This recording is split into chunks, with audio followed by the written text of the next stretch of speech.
the narrative comes from the media. It comes all the regular media, mainstream media, but it also comes from social media because people get ganged up on by those who want you to believe the narrative too. Because, as I said before, there's this new totalitarian way of thinking where everybody must force people to say what they want them to say and think what they want them to think. Now, I am a huge movie fan. The thing I thought was great about Twitter, I don't really use the other, I never had a Facebook. I had a Facebook for a second, but I didn't like it. I didn't want it. Um, I like Twitter. You just find out information. You get you could it's like getting the news you want, and you got to see famous people's tweets and stuff like that. And that was my favorite part because I'm a movie buff. I'm a music fan. I'm a fan, you know. And I followed all these people. And in the last 5 years, as Trump was running for president, it became unbearable to sit on Twitter and watch celebrity after celebrity freak out on a daily basis about what Trump said today. And freak out on a daily basis because of this, because of that. And freak out on a daily basis, racist this, racist that. And start doing the narrative themselves. And to some degree, it was because they were just believing the crap they read. But when Hollywood is concerned, there are certain people who are very much business savvy as far as Hollywood goes. So if Cher tweets or Barbara Streisand tweets and they're all mad at Trump, that's because they don't like him. But other people are part of the narrative, and whether they know it or not, whether they understand how they're working for their Hollywood overlords or not, Hollywood has been in league with China for a very long time. Because why? Because there are a lot of Chinese people, and there are way more Chinese people than Americans, and they go to the movies too. And years ago, I believe it started with movies like Rambo, where those kind of movies did really well overseas because there's not a lot of talking in them. So people, so action movies and things like that were very popular because they translated well because there was nothing to translate. So what ended up happening is the movies started to make a lot of money overseas, and Hollywood saw this, wants to make money, because that in the end is what everything is about, is money. So they say, we want to make movies that are going to do well, not only in this country, in the United States where they're made, but also overseas. We want that overseas market. So you started to see more movies that were the type, like action movies, maybe rock, whatever, that would sell everywhere, you know. And as time went on, and you started looking at the box office for a movie, you started to see that they were making almost just as much as they made in this country in China. Even though it was an American movie or with, American and British actors and people all speaking English doing American type things, they're very successful in China. Um, Maybe I should look for box office to see the box office of a movie that we all know and love. That what's a big movie? Um, One that wouldn't have been controversial in China. Let's see.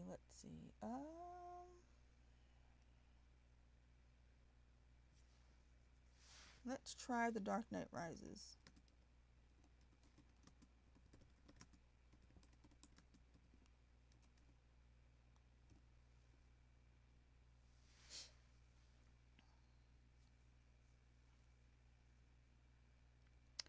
So what I'm saying is that because they were making so much money over there, they started to care about what the Chinese market wanted. And you started to hear stories here and there of how certain movies were being edited, or if you can see here, this is The Dark Knight Rises. Its domestic gross was $448 million. Its international gross was $632 million. So you can see why a movie that ends up making $1 billion actually makes more overseas. Now, I don't know if I could just get the Chinese numbers on Box Office Mojo, but international. Okay, they have the Chinese market, but let me see. That's for this week. Um, and those are only Chinese movies because there's nothing really out anymore. Let me see the Chinese box office for last year.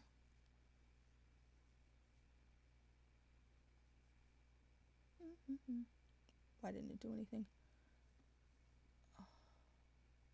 What the hell is COVID? Okay. Chinese box office looks like you're doing pretty good.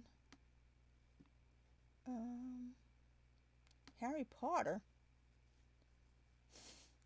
Anyway, Doolittle was in China last year, but I gotta go to another year because let's go 2019.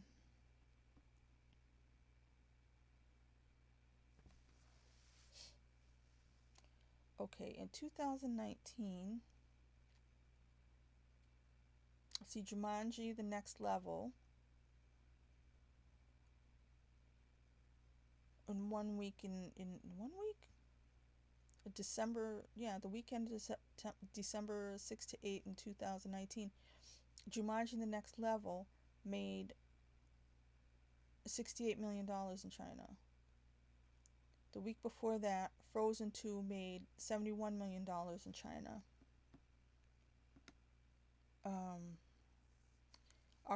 The weekend of October 18th, Maleficent, Mistress of Evil made $95 million in China.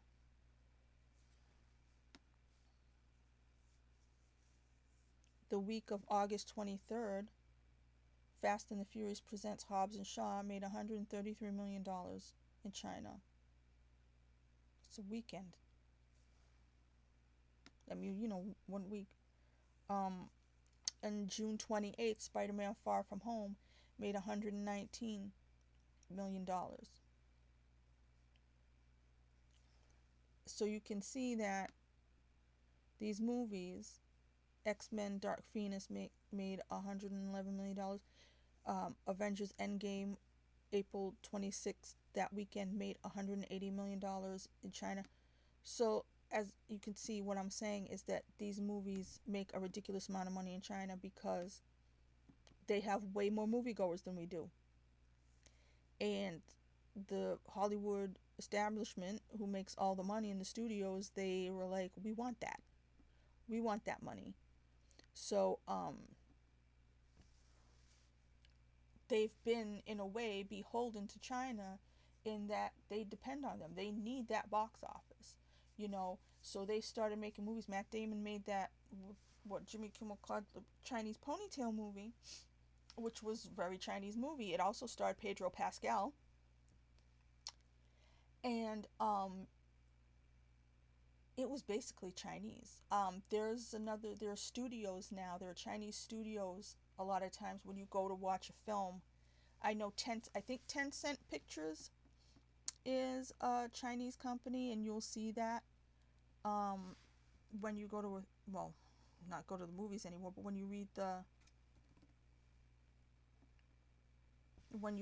see the opening credits or whatever of a film, you'll see that Tencent Pictures. Let me see.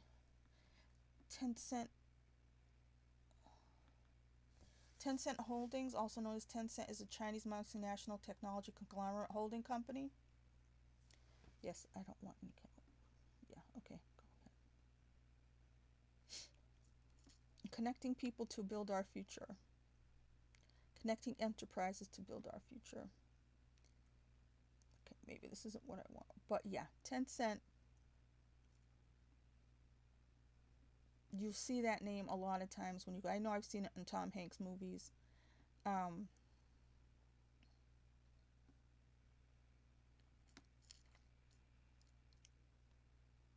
why can't I find it now? Let's look on Wikipedia or overlaying more Wikipedia. But yeah, so there you a lot of times will see a Chinese company alongside yeah, Tencent Holdings, also known as Tencent, is a Chinese multinational technology conglomerate holding company. Founded in 1998, its subsidiaries globally market various internet-related services and products, including in entertainment, artificial intelligence, and other technology. Okay, so the company surpassed a market value of 500 billion in 2018, becoming the first Asian technology company to cross this valuation mark.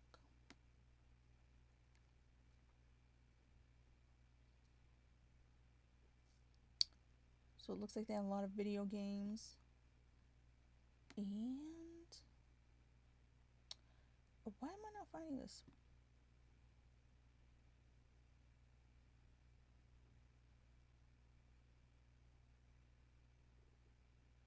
Oh, were they TikTok?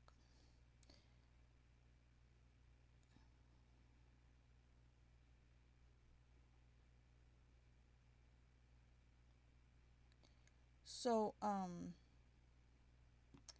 I not finding Tencent pictures? Okay. In 2015, Tencent launched Tencent Pictures, a film distributor and production company that creates and distributes film based on books, comic books, animated series, and video games. In the same year, Tencent launched Tencent Penguin Pictures, a production unit focused on online dramas and minor investments in feature films. It is under the online media business unit at Tencent and worked closely with Tencent Video. So let's see Tencent Pictures now. Okay, Tencent Pictures. Remember, this is a Chinese company. Filmography, okay, in 2015, I don't know what the hell that is. 2016, Warcraft by Duncan Jones. I didn't see that. 2017, Kong Skull Island. And Wonder Woman by Warner Brothers Pictures. 2018, Venom and Bumblebee by Sony Pictures and Paramount Pictures. Men in Black International, Terminator, Dark Fate, A Beautiful Day in the Neighborhood. See, I said Tom Hanks right there. So Monster Hunter Wish Dragon, Venom, the next Venom movie, and Top Gun Maverick. So, as you can see, these movies have to. The movies are being partially made with the money from companies like this. So no, it's not just that they're getting the box office. They're also these companies now own part of these movies that we're going to see. So when we go and see these movies, not only are they now getting our local film studios are meaning American film studios are getting Chinese box office, but also these Chinese companies are making money off of American box office because they're part of it now. So Hollywood and these Chinese companies have been intertwined for a long time. You can see that the move towards that, like I said, with the Matt Damon movie. What was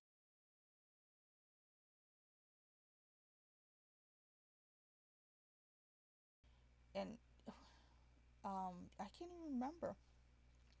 And then, of course, in The Martian, the Chinese were instrumental in helping us um, save Matt Damon and his poop potatoes. So, we can blame Matt Damon for all of it. But the point is, because over the years the Chinese market had become so important, Hollywood got wrapped up in them. Now it's pretty much, they're totally in business with China. So if you see a celebrity like Tom Hanks or Arnold Schwarzenegger or whatever, telling you things and their political ideas or something, maybe it's not just because they're proud Americans, maybe it's because they do a lot of business in China, with China and Chinese companies. Um, you have to take these things into account. So they're there are a lot of different industries in our country that have been going along with China for a long time. So in comes President Trump, and he wants to, poke China in the eye and say, hey, you've been taking advantage of us. You've been screwing us over. Our deals aren't good. We want to renegotiate these deals. We want America to be great again. We're tired of you having all the factory jobs. So if President Trump started shit with China and Chinese companies, you can see how Hollywood and everybody who makes a bunch of money off of Hollywood would start to shit themselves, and why they would see President Trump as their enemy. And if they activate their celebrities who are decent people and just can be easily led to, basically say lines as they do for a living, and they can be programmed just through nudging to hate Trump, and they can tell them it's because he's a xenophobe or he's a Nazi or his baby Hitler, and he can convince celebrities who are very trans friendly that the president is transphobic and all of his supporters are transphobic, and let's hate him and get him and hate all the people who support him because they're supporting this Nazi. Really, maybe their motivations don't really come from really believing those things. Maybe they come to believe them, but they don't know where they got the ideas from. They don't know where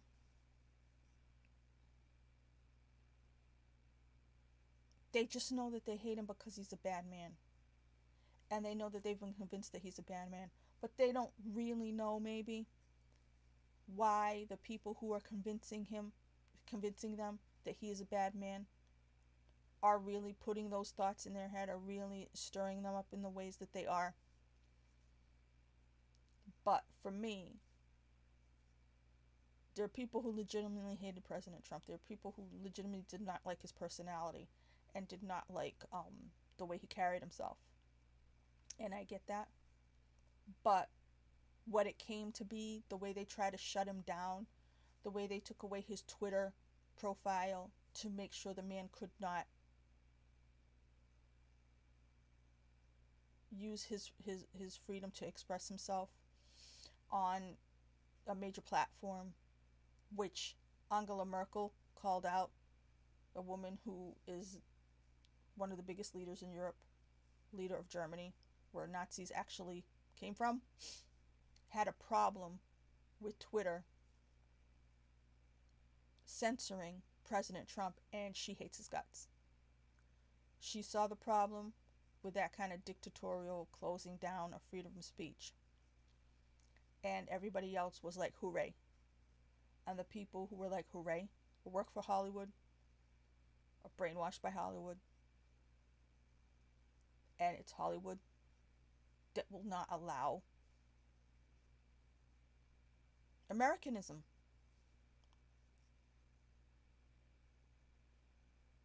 They're going to outlaw baseball soon. Apple pie. Loving your mom. Because it's too American. You know? So how does this all come back? Do I need to do another video? Maybe I'll watch these and see if I need to do an addendum, but I think I laid it out pretty clear. We've been infiltrated by China in many, many ways. And people wanted to take our country back and make America great again. And for that, they were called nationalist xenophobes and racists and Nazis, because they supported Trump, who wanted us to have a fighting chance.